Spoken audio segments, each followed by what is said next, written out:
অব্যক্তৰ পৰা সূক্ষ্মৰ যিটো ক্ৰম সেই ক্ৰমটোত চাবলৈ যাওঁতে আদিতেতো চতুশ্লোকী ভাগৱতো নাছিল চাবলৈ গ'লে একাক্ষৰ ৰূপী প্ৰণৱ ধ্বনিহে আছিল ওমকাৰ ধ্বনি তাৰ পৰাই বিভিন্ন ধ্বনিৰ উৎপত্তি হৈ শব্দৰ বিস্তাৰ ঘটিল আৰু প্ৰণৱ অৰ্থাৎ ওমকাৰ হিন্দু মানুহে ওমকাৰ কয় বাকীবিলাক মানুহেতো নকয় তেতিয়াহ'লে আমাৰ মানুহে ওমকাৰটো আদি বাকীবিলাকৰ মতেতো নহয় কিন্তু চাওক ওমকাৰটো প্ৰণৱ ধ্বনিটো এইটো কেৱল হিন্দু বা সনাতন মানুহে উচ্চাৰণ কৰা শব্দ নহয় কথা ক'ব নোৱাৰা মানুহ এজনলৈ লক্ষ্য কৰিবচোন তেওঁ মাত্ৰ তিনিটা ধ্বনিয়ে উচ্চাৰণ কৰিব পাৰে অ উ আৰু হয়নে এই অ উ আৰু এই তিনিওটা ধ্বনি হৈছে সকলো শব্দৰ মূল আধাৰ এই তিনিওটা ধ্বনিৰ আধাৰতে আমাৰ জিভাখনে সঞ্চালন কৰি বিভিন্ন শব্দ উচ্চাৰণ কৰে হয়নে সৃষ্টিৰ আদি সেই ধ্বনিকে দেখুওৱা হৈছে তাৰ আধাৰতে বিভিন্ন শব্দৰ উৎপত্তি আৰু তাৰ আধাৰতে ৰূপ য'ত শব্দ আছে তাত এটা ৰূপো থাকে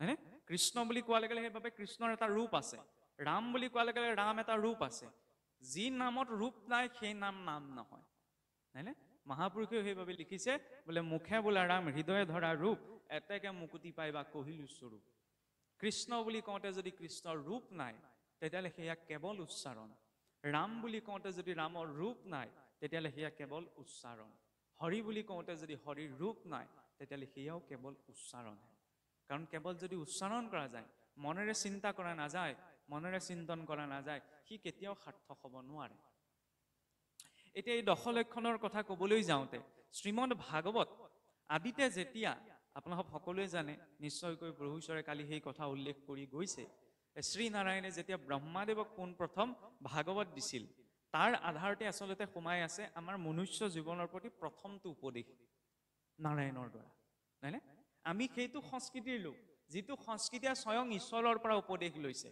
কিন্তু পৰিতাপৰ কথা আমি সেইবিলাক মনত বান্ধি থাকোঁতে কোনোবাখিনিত অকণমান গৰ্বিত হৈ যাওঁ আৰু সেই গৰ্বভাৱটো থকাৰ বাবে আমি যিটো পৰ্যায়ত বিকাশ লাভ কৰিব লাগিছিল আধ্যাত্মিক ক্ষেত্ৰখনত আমি পৰা নাই আৰু যাই হওক নোৱাৰা পৰা নাই যদি আমি কিয় কৰি আছো আমি ধৰি লওক ইমান ভাগৱত চৰ্চা কৰিছোঁ ধৰ্ম চৰ্চা কৰিছোঁ কিছুসকলে আমাৰ মুখৰ পৰাই কেতিয়াবা ওলাই যায় যিদৰে পৰিৱৰ্তন হ'ব লাগিছিল সেইদৰে হোৱা নাই আৰে আজিৰ পৰা 100 বছৰ আগতে মানুহে ভাগৱত কি চিনি নাপায় এতিয়া মানুহে ভাগৱত কি জানে নহয়নে ব্যাখ্যা দূৰলৈ থৈছো অকণমান মই আঁতৰাই থৈছো কিন্তু আজিৰ এইখন অসমত এনেকুৱা এজন ব্যক্তি নাই যিজন ব্যক্তিয়ে অন্তত শ্ৰীমদ ভাগৱতৰ ক'ত কি আছে এইখিনি মনত নাথাকিব পাৰে কিন্তু শ্ৰীমদ ভাগৱতত কি আছে অন্তত নিজৰ মনৰ ভিতৰতে ধাৰণা এটা আছে নহয়নে পুৱা গধূলা ঈশ্বৰ সেৱা কৰে আৰু যিমান যি হলেও উদ্দেশ্য লাগিলে যিয়েই নহওক নহয়নে অন্তত নামঘৰলৈ অহা হৈছে নামঘৰলৈ আহে ঈশ্বৰমুখী হৈছে ইয়াতকে আৰু কি পৰিৱৰ্তন আশা কৰিব লাগিছে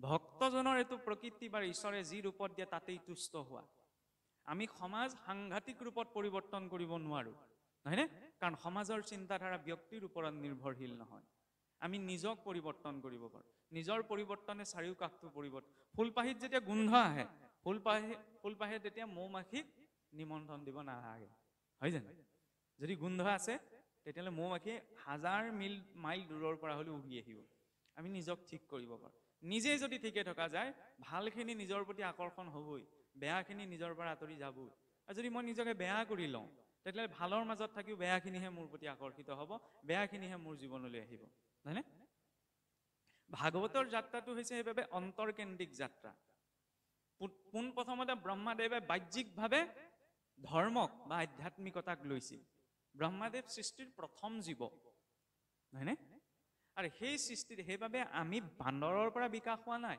আমাক ভুলকে পঢ়ুৱালে যে বান্দৰৰ পৰা ক্ৰম বিকাশ হৈ মানুহৰ জন্ম হ'ল ডাৰউইনৰ থিয়ৰী আছিল আজি বিজ্ঞানে সেইটো ভুল বুলি প্ৰমাণ কৰিলে নহয়নে আমি সেইবাবে আমাৰ মনুষ্য কিয় কোৱা হয় মনুৎপন্নাদিতি মনুষ্য মানুহ ক'ৰ পৰা আহিলে পূৰ্বতে সেই প্ৰজাপতিৰ সংকল্পত মনুষ্যৰ জন্ম সকলো কথা যুক্তিৰে বুজিব নোৱাৰি হিমালয়ত যদি পৰুৱা এটাক থাকিবলৈ দিয়া হয় পৰুৱা এটা ৰাখি দিয়া হয় তেতিয়া সেই পৰুৱাটোৰ দৃষ্টিত গোটেই হিমালয়খনৰ বিস্তাৰতাটো পৰুৱাতে বুজিব নোৱাৰে গোটেই সৃষ্টিখনৰ তুলনাত আমাৰ স্থিতিটোও তেনেকুৱা ইমান এখন বিৰাট সৃষ্টি নহয়নে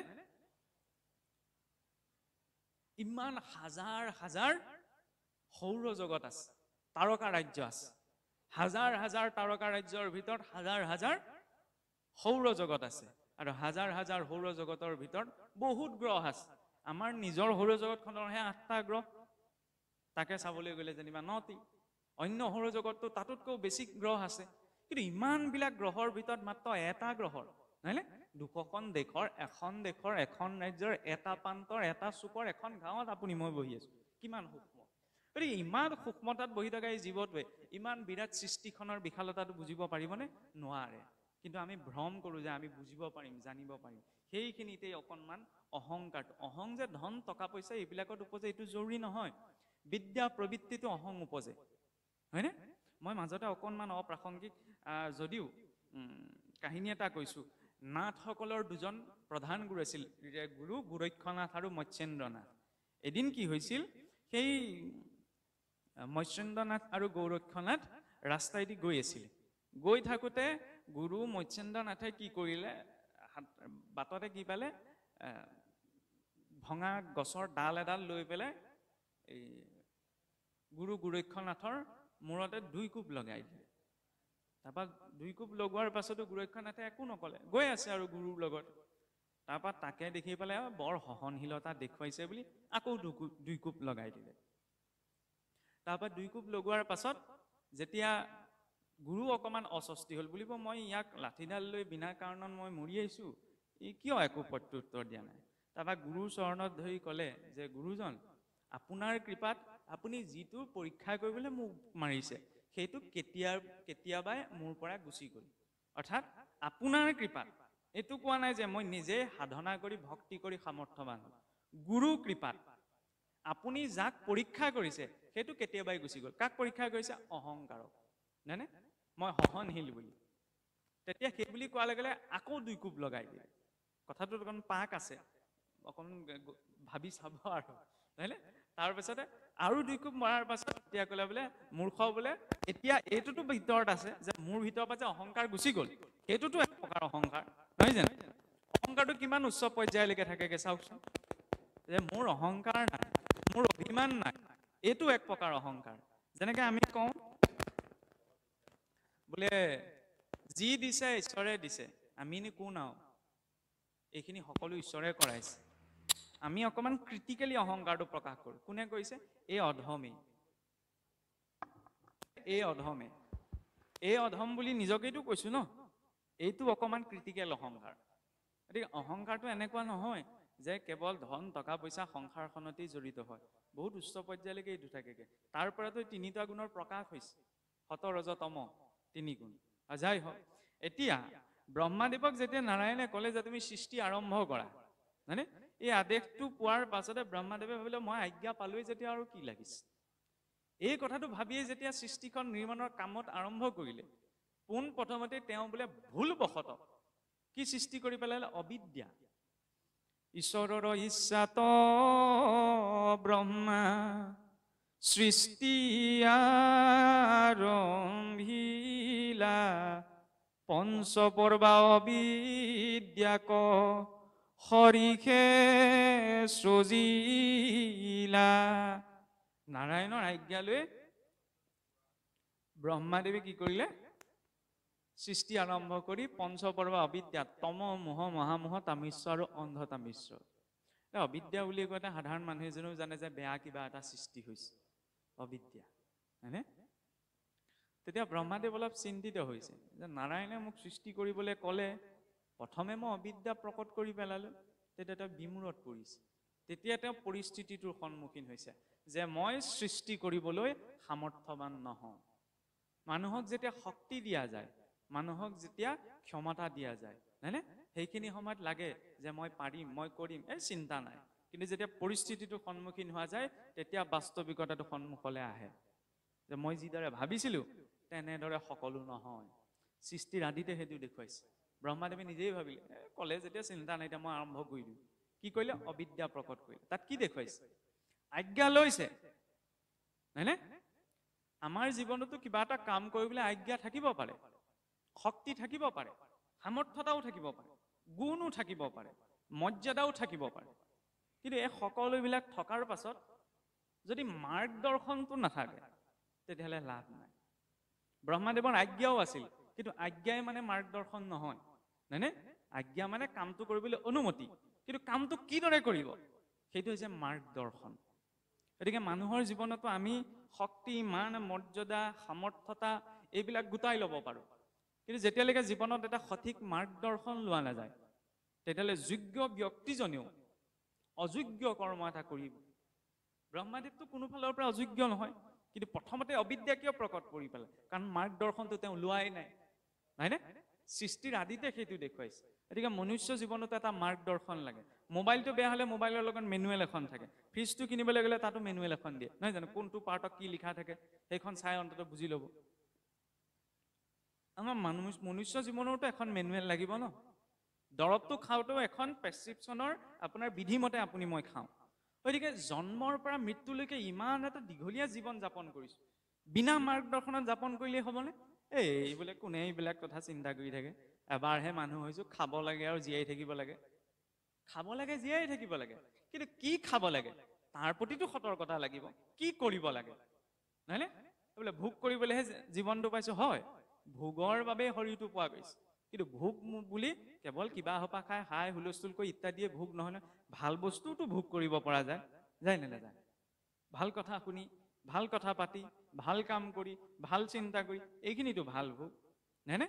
কিন্তু সেইখিনিত কোনোবাখিনিত চাবচোন বৰকে গুৰুত্ব এটা নাথাকে। কেতিয়াবা দেখা যায়, কৈছোঁ আৰু আপোনাৰ ভাৱে দুখ নধৰিব, বুজিছেনে? 7 দিনীয়া আপোনাৰ ভাগৱত পাঠ হ'ল, বুজিছেনে? 7 দিনীয়া ভাগৱত পাঠৰ পাছত আৰু ধৰি লওক সেইকেইটা দিন আৰু গাঁৱৰ ঘৰতে যেতিয়া 7 দিনীয়া ভাগৱত পাতে কেনেকুৱা এটা পৰিৱেশ সৃষ্টি হৈ থাকে। থকাৰ পিছত আৰু ধৰি লওক গধূলা সামৰণি পৰিলে, সামৰণি পৰাৰ পিছত আৰু ধৰি লওক নাম প্ৰসংগ কৰাৰ পিছত প্ৰসাদ লৈ পেলাই আৰু ঘৰলৈ উভতি আহিছে আৰু 7 দিন নামঘৰত পুৰা লাগি আছে, হয়নে? তাৰপৰা এই 7 দিন আৰু 7 দিনীয়া তেনেকৈ ভাগৱত পাতিলে এমাহ আগৰ পৰা ধৰি লওক বতে বিধানে ৰাইজ থাকে নহয়, নহয় জানো? এমাহ থাকিলে, এতিয়া এমাহ 7 দিন হ'ল, হয়নে? গধূলি অহাৰ পিছত গা পা ধুই কৰিছে, সেই এমাহ দিন নাই, গধূলিলে কিবা অকণমান যোগাৰ কৰিব, বুজিছেনে? ভাগৱতৰ ব্ৰতটো বান্ধি মানে কথাটো ঠিক তেনেকুৱা হৈ যায় কেতিয়াবা। ষষ্ঠী স্নান, হাতীটোৱে ঘণ্টা ঘণ্টা জুই সৰোবৰত গাটো ধুই থাকে, পাৰলৈ উঠি আহি আকৌ বোকা লেদিয়াই লয়। তাৰ ফলত কি হয়, সেই ঘণ্টা জুৰি কৰা স্নান এই নিমিষতে বিফল হৈ যায়। সেইকাৰণে বহুত ডাঙৰ পুণ্য এটা সামান্য পাপ এটাই নষ্ট কৰি পেলাব পাৰে, নহয়নে? আৰু বহুত ডাঙৰ পাপ এটা সামান্য পুণ্যই আঁতৰাই দিব পাৰে। সেই মাৰ্গদৰ্শনটো লাগে, সেই মাৰ্গদৰ্শনটোৰ বাবে শাস্ত্ৰ লাগে, নহয়নে? আমাৰ সমাজত কিছুসকলে এইটো অকণমান ভুল ধাৰণা কৰে যে আমাৰ শাস্ত্ৰসমূহ কেৱল সকামে নিকামেহে পঢ়া হয়। সকামটো কিয় পতা যায়? মনুষ্য কিবা এটা বিপদত পৰিলেহে কিবা এটা সকাম পাতে, নহয় জানো? সেইবাবে উদ্দেশ্য সকাম। এটা কথা ঠিক যে সকামৰ বাবে গীতা ভাগৱত দিয়া হোৱা নাই, কিন্তু আমি গীতা ভাগৱতৰ আশ্ৰয়লৈ নগৈ যাম কলৈ? সকামত কি পঢ়িম, হয়নে? সেইটো ধাৰণা বেলেগ, তাত এটা আনুষ্ঠানিকতা আছে। কিন্তু সেই গীতা ভাগৱতে জীৱন দৰ্শনটো আমাক শিকায়, তাৰ পৰা আমাৰ কি ল'ব লগা আছে, নহয়নে? এই কথাষাৰ কওঁতে এদিন মোক এজনে উভতি ধৰিলে, বুজিছেনে? বোলে গৃহস্থই বোলে কিবা এটা পাতিলেও, ভাগৱত কথা পাতে, ভাগৱত কীৰ্তন পাতে, গীতা পাঠ পাতে, পতাৰ পিছত গৃহস্থই শুনি নাথাকে, বহি নাথাকে। বোলে কেনেকৈ শুনি থাকিব? আপোনাৰ নিচিনা ভকতক বোলে আলপৈচান ধৰি বোলে গৃহস্থ ঘূৰি ফুৰিব লাগে নহয়, ইফালে দৌৰিব লাগে সিফালে দৌৰিব লাগে, নহয়নে? এতিয়া কথাটো হ'ল তেনেকুৱা যে ভকতজন আহিলে বা ভকতসকল আহিলে গৃহস্থই ৰাতি সেই ভকত গৃহত সোমোৱাৰ পৰা উভতি যোৱালৈকে ভকতৰ শুশ্ৰূষাত লাগি থাকে, নহয়নে? কিন্তু নিজৰ মিতিৰ কুটুম এজন আহিলে চাহকাপ দিওঁতো বহি কথা এষাৰ পাতিবলৈ সময় ওলায়। আলহীক বেলেগ অতিথিজনক নোখোৱাকৈ পঠিয়াও জানো আমি, হয়নে? ভাতে পানীয়েতো বনাই খুৱাওঁ নিজৰ মিতিৰ কুটুমৰ মানুহ এজন আহিলে, তেতিয়াতো বহি পেলাই কথা পাতিবলৈ সময় ওলায়। কিন্তু ভকতসকল আহিলে সময়টো নোলায়।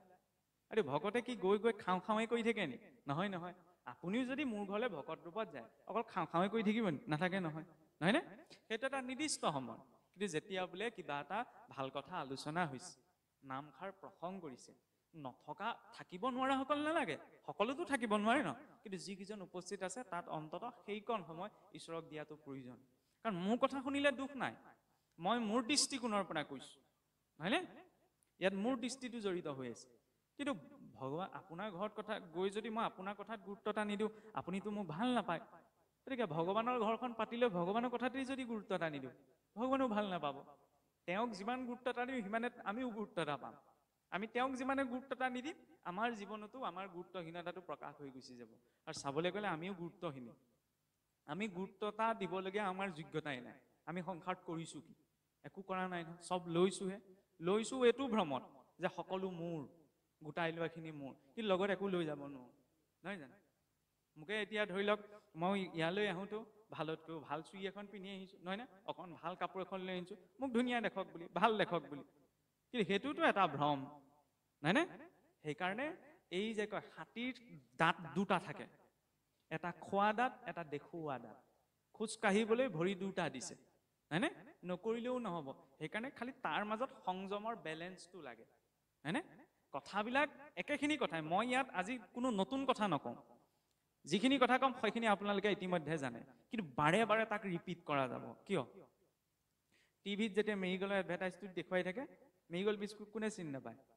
এসপ্তাহ দিন এডভাৰটাইজ দিয়া বন্ধ কৰি দিয়কচোন, মানুহে মেৰিগল বিস্কুট চিনি নোপোৱা হ'ব, নহয়নে?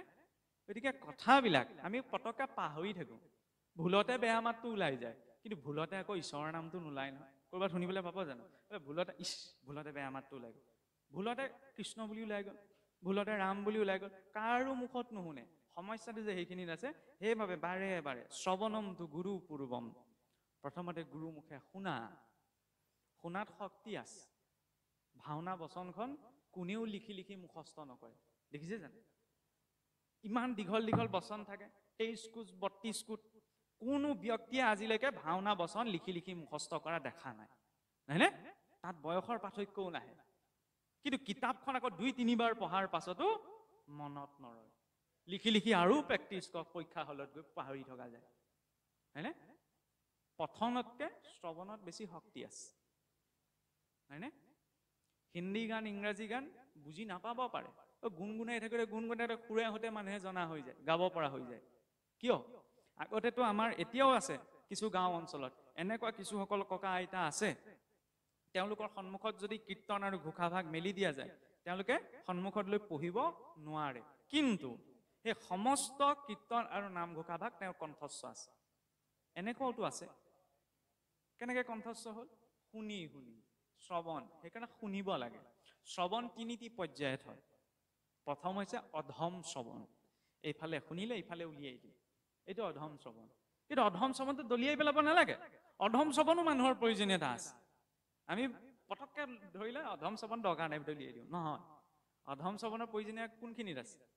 কেনিবা গৈ থাকোতে ক'ৰবাত বেয়া কথা এটা শুনিলো, সেইখিনি সময়ত অধম শ্ৰৱণটো লাগে, যে শুনিলো ইফালে উলিয়াই দিলো, সেইটো প্ৰয়োজন নাই। জৰুৰী নহয় সদায় যে ভাল কথাই কাণত পৰিবহি, বেয়া কথাটো ইফালে শুনি ইফালে উলিয়াই দিব লাগে, সেইখিনিত অধম শ্ৰৱণটো প্ৰয়োগ কৰিব লাগে। মধ্যম শ্ৰৱণ, আটাইতকৈ বেয়া শ্ৰৱণ এই মধ্যম শ্ৰৱণ।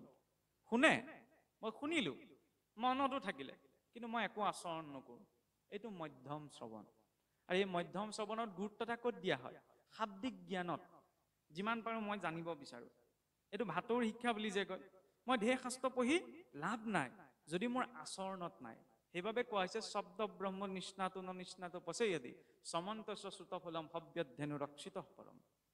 শব্দত জ্ঞান নাই যদি সেইখিনি অনুভৱত নাই। অনুভৱবিহীন জ্ঞান এই বাজি গাই ৰখাৰ লগত তুলনা কৰিছে। বাজি গাইজনে না গাখীৰ দিব না পোৱালি দিব, হয়নে? মাত্ৰ আছেহে। ঠিক তেনেদৰে শব্দবিলাক জ্ঞান ল'বলৈ যাওঁতে তাত যদি অনুভৱটো নাই, তেতিয়াহ'লে সেই বাজি গাই ৰখাৰ নিচিনা, সি ফল নিদিয়ে। আৰু উত্তম শ্ৰৱণ হৈছে আটাইতকৈ শ্ৰেষ্ঠ, যে শুনা গৈছে, শুনি পেলাই তাক মনন কৰা গৈছে, আৰু মনন কৰি তাক জীৱনত পালন কৰা গৈছে। সেইবাবে কি কৈছে? শ্ৰৱণৰ এটা ক্ৰম আছে, এটা পদ্ধতি আছে। শ্ৰৱণমটো গুৰু পূৰ্বম, প্ৰথমতে গুৰু মুখেহে শুনিবলৈ কৈছে, আনৰ মুখে নহয় কিন্তু, কাৰণ গুৰু মুখে শুনাৰ এটা তাৎপৰ্য আছে। গুৰু হৈছে দেখা ঈশ্বৰ, দেখা ঈশ্বৰজনক চিনিলেহে নেদেখাজনক চিনিব পাৰিম। আৰু সকলো গুৰু হ'ব নোৱাৰে, হয়নে? এইটো কথা বেলেগ। কোনোবা এজন ব্যক্তি বিশেষৰ প্ৰতি গুৰু যেন সন্মান আছে, সেইটো তেওঁৰ ব্যক্তিগত বিষয়। তেওঁ কাৰোবাৰ পৰা কিবা এটা শিকিছে, সেই শিকাৰ বাবে তেওঁক গুৰু বুলি মান্যতা দিছে, সেইটো তাত ক'বলগীয়া নাই। কিন্তু শাস্ত্ৰীয় মাৰ্গত সকলো গুৰু হ'ব নোৱাৰে। যাৰ এটা শাস্ত্ৰ অনুৱৰ্তী গুৰু পৰম্পৰা আছে আৰু যি শাস্ত্ৰ অনুৱৰ্তী জীৱন যাপন কৰিছে, তেওঁহে গুৰু হ'ব পাৰে।